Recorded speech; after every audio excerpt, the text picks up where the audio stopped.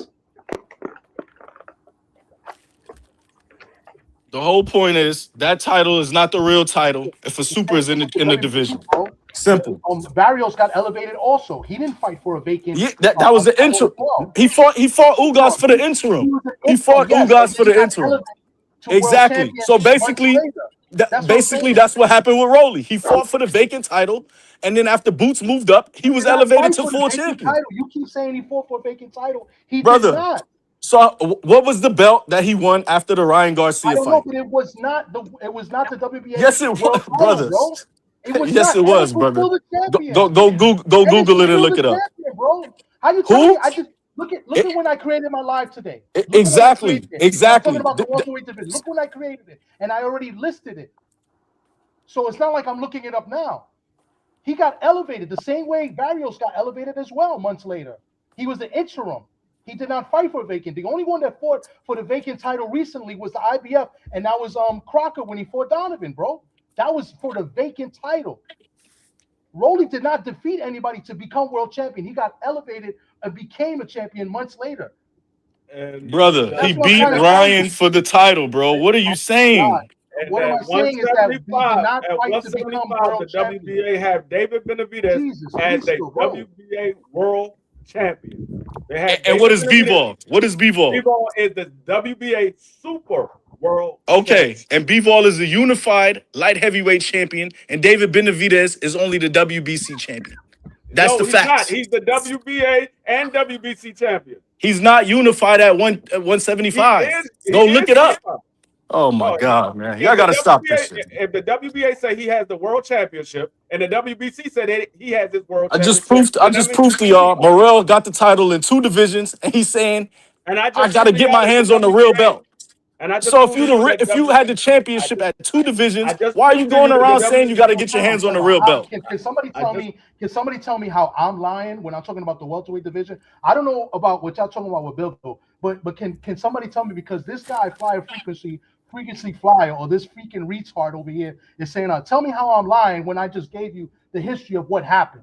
Ennis was the champion until he said he wasn't, and that was in August of last year. Rolly became the champion. Can you fight for the world title? How can you fight for the world title when Ennis was the world champion? That's my whole point. The regular is not the real. The regular is not the real belt. You're proving my point. Okay, yeah. He fought for a trinket against Ryan. He fought for a trinket against Ryan. And then when Boots left the division, he became the official champion. That's what I'm saying. And what I'm saying is, what I disputed is that you said that he fought for a vacant world title, and that's what I said that's incorrect.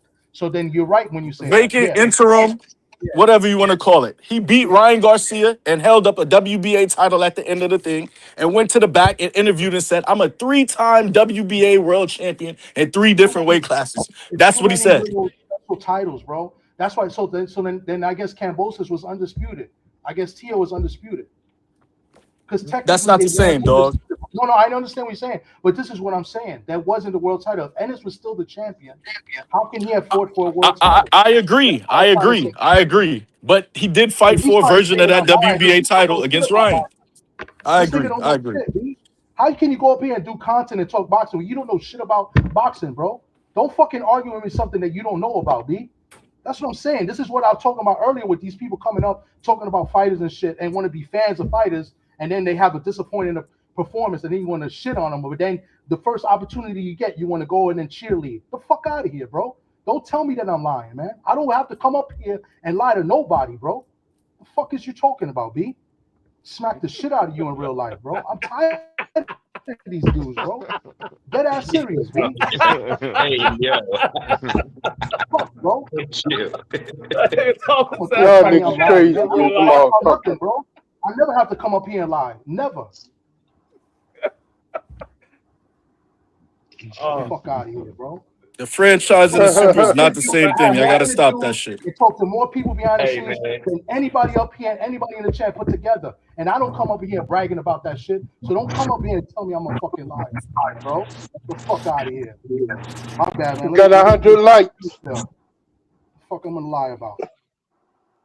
No, we got 100 likes.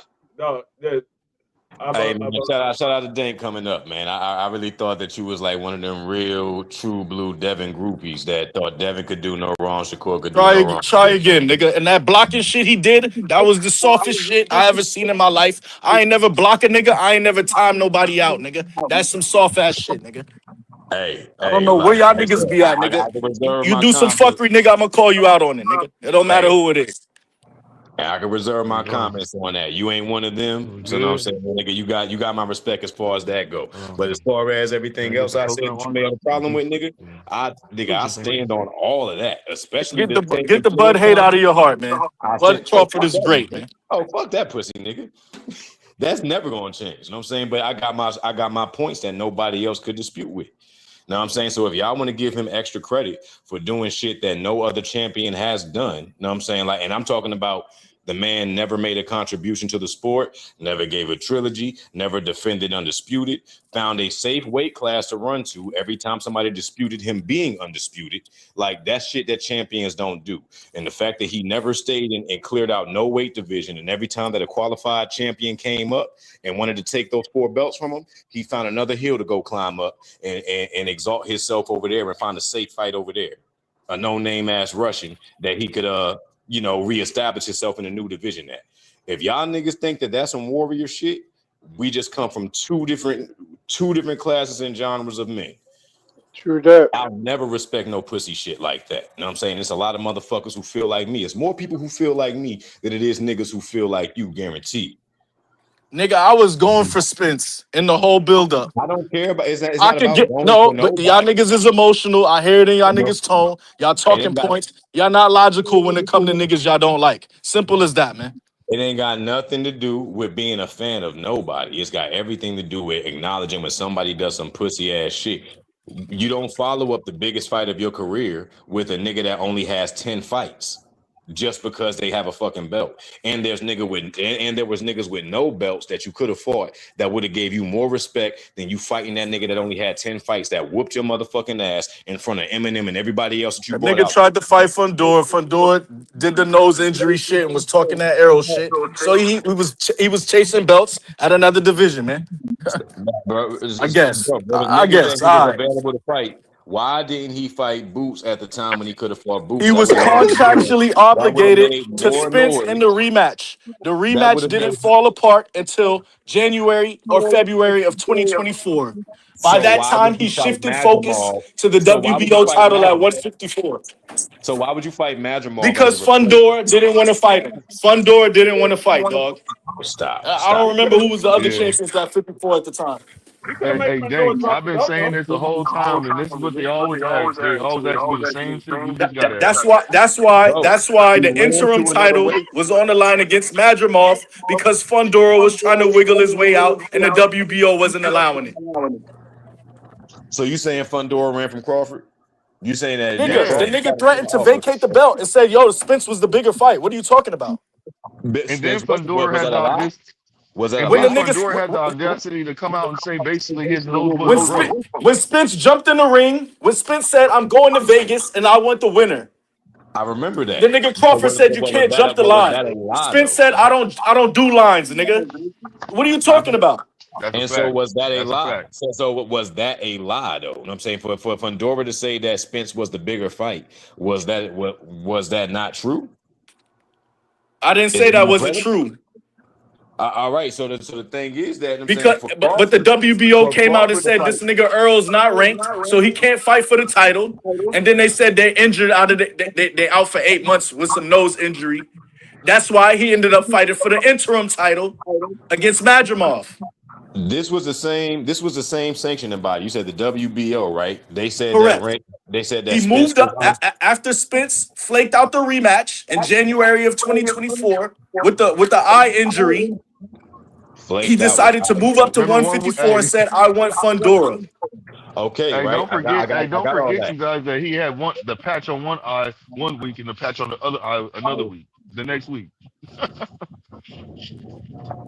I don't even know. I don't even I know. don't know. Tell I me don't know about nothing that. about that, Blue. But I Yeah. remember the shit vividly. And what y'all talking about happened in October when the nigga left negotiations with Fundora. He already had Canelo in his crosshairs. Hold on. So y'all can Let call it me whatever y'all want to mind call it. you. All right. So about that Canelo thing, because he said he didn't have Canelo in his crosshairs until he followed Spence's blueprint. Once he beat Spence, he thought that he can get a Canelo fight because the same nigga said And that. hold on, Sin, hold When he, on, Sin, because niggas keep capping on this Fundora bullshit. We done already, I yeah, already go gave y'all ahead. the facts, and Big Supreme pulled up all the damn proof for y'all.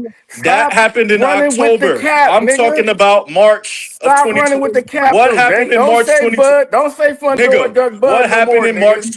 Don't 2024? say Fundora Duck What Bud, because happened? Bud asked for an extension on negotiations and then pulled out the damn, He already pulled out had the He already had negotiations. That is Canelo in his Bud crosshairs. Crawford ducking What Fundora, happened? nigga. What happened when I he don't first care moved to about you talking 54? over me, nigga. I'm asking you a question. What happened March of 2024? What happened when they went in negotiations, nigga? You want to bounce? I already admitted to that What already. happened when they went What in happened in negotiations? 2024? What happened in March 2024?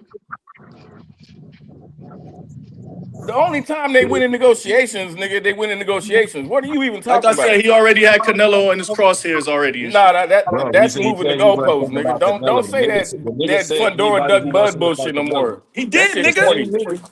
My fault, He Cash. did. No, the same nigga said Crawford When you out his going own around mouth. saying I Hold up, can't The bro. fight for nigga eight asked for months, an Let me finish extension on. from the Let's finish. WBO, and they gave it to him, and then he pulled out negotiations. That's Bud ducking Fundora, not Fundora ducking Bud, bro. What are you you talking talking about? about what Nobody happened has in said he ducked October. Bud. I'm talking about what happened when they first moved to 154. When Spence jumped in the ring and said, "I got next." When the nigga said, "You can't jump They the didn't lines." give Bud action at that belt until he won that Nigga, he goddamn fought for the interim belt, interim. He nigga. fought for the interim against Madrimov Okay, then he because got the Fundora interim. was Then they ducking gave it. him the rights to challenge Fundora. That's when they went in negotiations. Okay, That's when the yeah. nigga asked for an extension. And that's when he ducked out the damn negotiations, Well, if you bro. want to say he ducked Fundora to go Period, fight point Canelo, you blank. can Ain't say no whatever way you want to around say. it. Hey, yo, but the WBO, hey, Cash.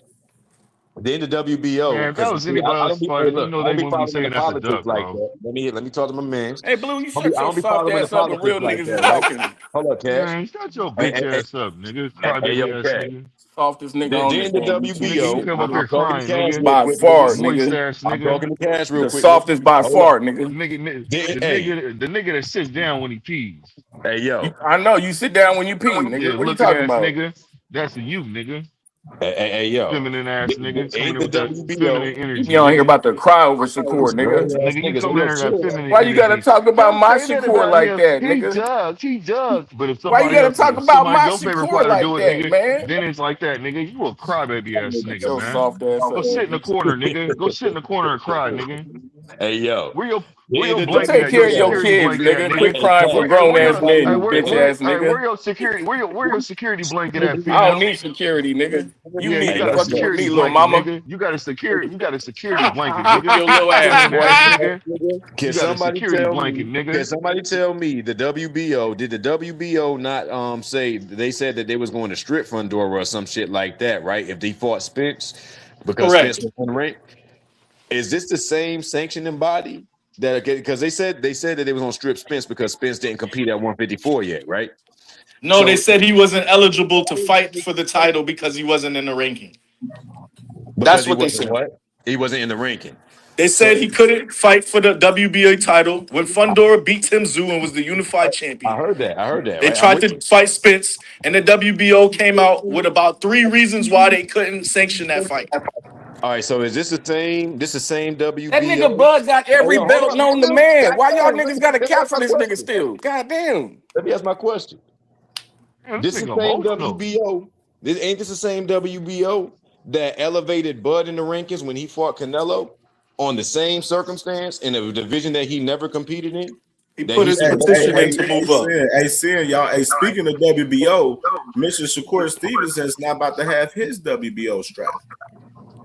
but that is, am I saying this right? This is what happened, right? Oh yeah, Like he about to lose that motherfucker for Say it sure. The again. same WBO elevated Crawford The in same, yeah, the in the same fight WBO, under the the same same WBO circumstance. who moved Keyshawn from 140 to 147. You put in your Mhm. petition, and they review it, and then they either give it to you or they don't give it to you. Simple as that. They do what they want to do. You know that. Absolutely, So they absolutely. show favoritism towards Depending on one who fighter. you are, they do what they want to do. Yeah, So they show favoritism to one fighter, not the if you're other. a star fighter or a big name in the shit, they're gonna do what they do. For sure. All right, so I'm just seeing a little bit of bias in one. You know what I'm saying, and clearly we know who the biggest star is, but I mean, do what you do. I'm just seeing a little bit of bullshit right there, But go ahead and do what you know. He was the Y'all interim got it. champion at 54. Who was Bud Crawford. at 54? That matters at 68. He put in his petition and they granted him this petition. What do you want him And to that's how do? you know they do what they do, because they made him an interim champion. At the same time, he's picking up a whole nother belt. When you ever see that?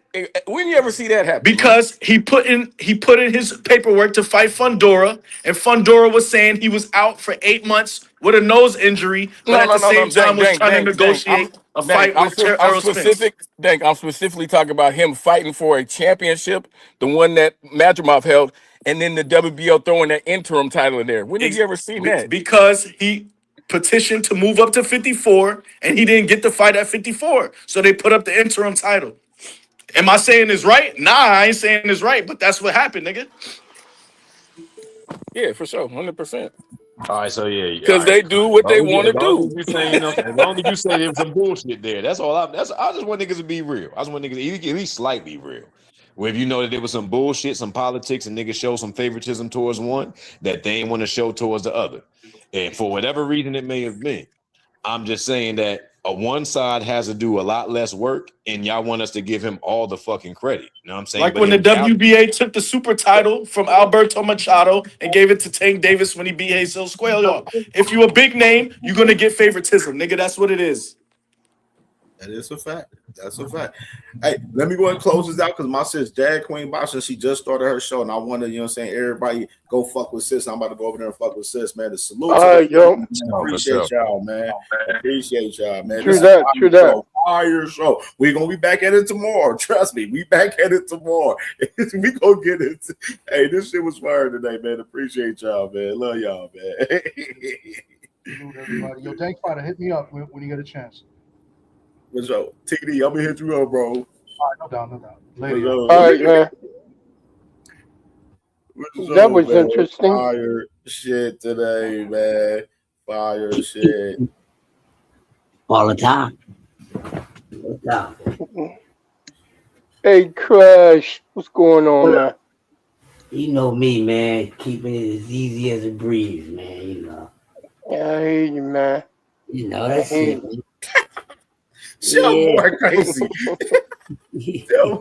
boy Zufa still they getting their ass kicked out here, bro. What are you talking about? He said Zufa boxing is hold on. Oh, hey, man. Hey, TD, you still there, TD? Yeah, he there. Yeah, what's up? You see Berlanga? Bro, I spoke about this. I was so tight because what it is that the ringside, right? I always try to get ringside in the theater, and I pretty much always do. And what I paid for Kambosos and Hitchens, what I paid for Keyshawn and Berenchek, right, was way less than the Zuffa. I'm talking about like 4 to 5 times less for ringside. It's ridiculous, bro. Now, they trying to sell it that seats are as cheap as $45, but that's all the way in the back. Now, I will say this, from a person that's been in the theater many times, the theater is a good place to watch the fights. So, like, if you're in the back, it is a good view still, the way they have it set up. But I like to sit up front. They are ODing on these prices. It's ridiculous. Man, bro. Man, Boxing is getting interesting. Yeah, PBC on the zone. The Mason fight. I had ringside. I paid $200 for the Mason fight. Ringside. Why? And Zuffa wants like $1,900. No shot. For Berlanga, and I like Berlanga. Bro. And Hitchens, no shot. That's crazy. no shot. That's Even if the insane, fight in bro. Queens last year, the one in Queens with Shakur and Berlanga were the headliners, right? The one in Queens, I didn't get ringside in time. They sold out, and I believe those were cheaper. I got the next tier front row, and I think I paid like $2 and change. Crazy. You know you gotta pay that when you got the King of New York headlining TD. You from New York? Oh man, bro, that's some sad shit. Y'all call Berlanga the King of New York. That's some what he sad calls ass himself. shit. David, that's what he calls himself, bro. He calls himself that. That's what's sad. That nigga delusional. Berlanga, bro, this shit looking bad, bro. This shit Hey, but looking look, bad. hey, now Cam, I want you to go back. I want you to roll back your tape for like 6 months. What did I tell you? I told you wherever the bag is, that's where them niggas is gonna go. Yeah, shit. I mean, well, fucking Zufa, Lufa, Zuba, whatever it is. I told y'all last year. I'm going. I said that last year. Last year, I said that Shakur and Haney was going to end up at Zuffa. Hey, last year, other motherfuckers gonna end up over there too. Not just Shakur and Haney. Other motherfuckers gonna end up over there too. Wherever the bag is, that's where they're gonna go. I don't think so, brother. I don't think ain't no bag like over there like y'all think it is. I'm telling you, bro. I'm telling you. You ain't got to believe me, but I'm telling you. Money talks. I want to know how much Jay Prince got. Money talks. I want to know how much money Jay Prince getting. This is bad for them, bro. This is nasty work show. Let me get the fuck up out of here, though, because my sister. All right, y'all. You've been on here all day. Get up out of here, man. All right, TD. All right, Cam. All right, Crush. All right, hit that shoulder. Hey, y'all better get hit to Mbappe, man. Mbappe over here killing it. Y'all better get hit to Mbappe. Shit, I'm about to hit this spliff, man. Shit. That's what I'm Man, bro, about to I'm do, over here man. still Take us to more. I'm these splits, smoking, man. laughing about this shit. For This shit real. is Yeah, that's what hilarious. I've been doing the whole This shit is goddamn segment, hilarious, I bro. told y'all them niggas was gonna end up over there, A yo. lot of my shit, everything None of coming them full niggas circle. had no This shit coming full intention circle. on fighting the fight. Them A lot of niggas, shit yo. coming full circle, bro. Real shit. And that boy Shell asked me. He said, he said, Zuffa.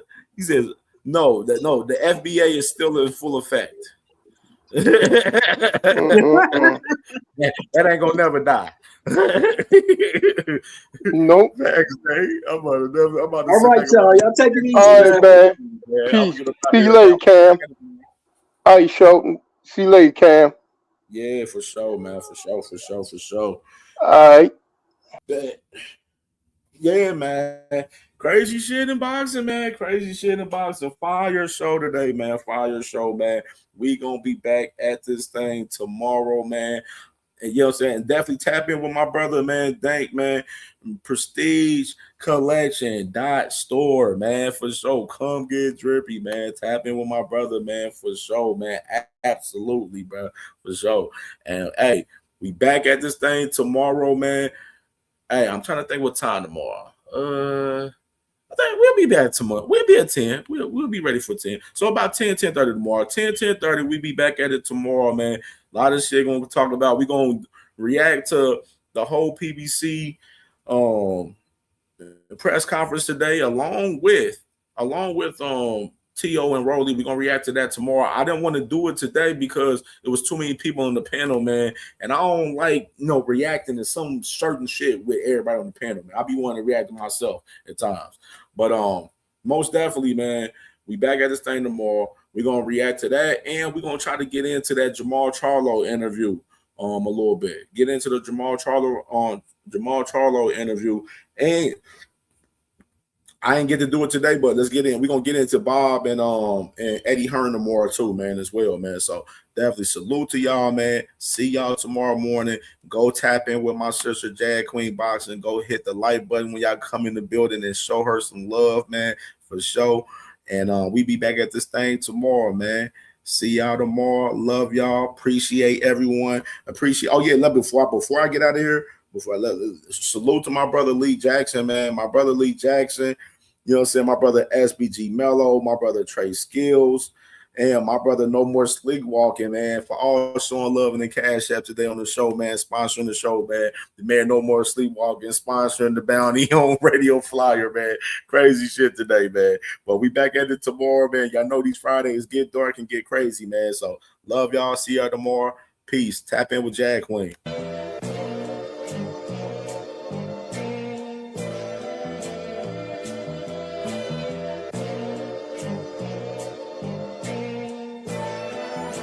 All my life I had to be patient.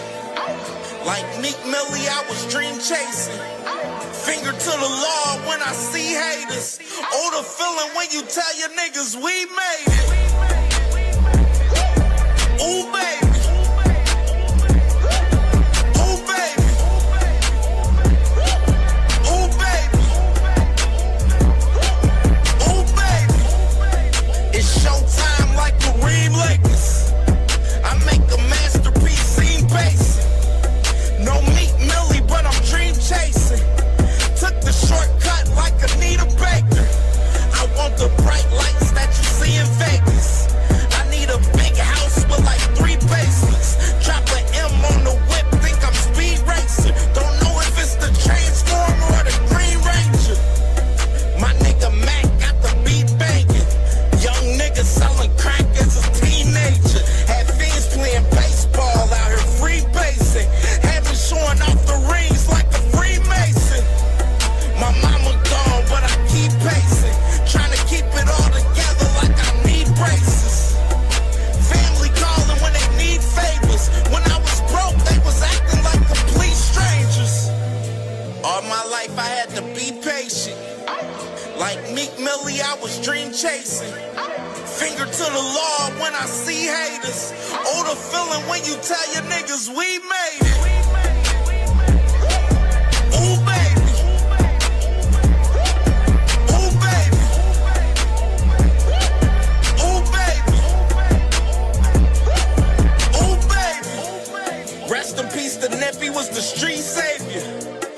my credit right now, I need acres. Gotta turn your dirty money into clean paper.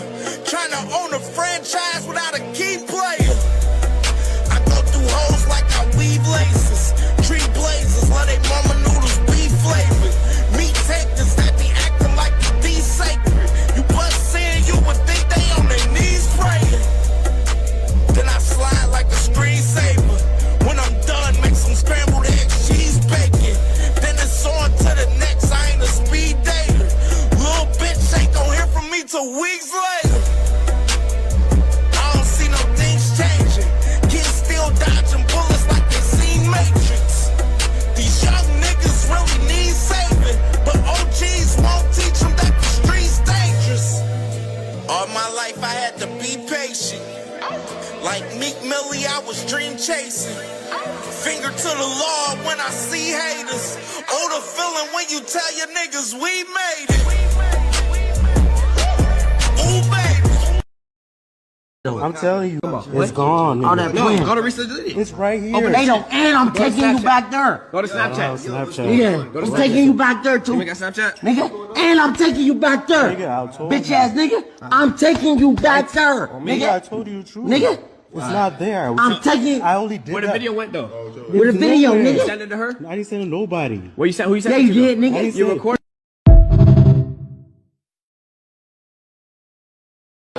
Saturday, we're going to show that Ohio runs boxing.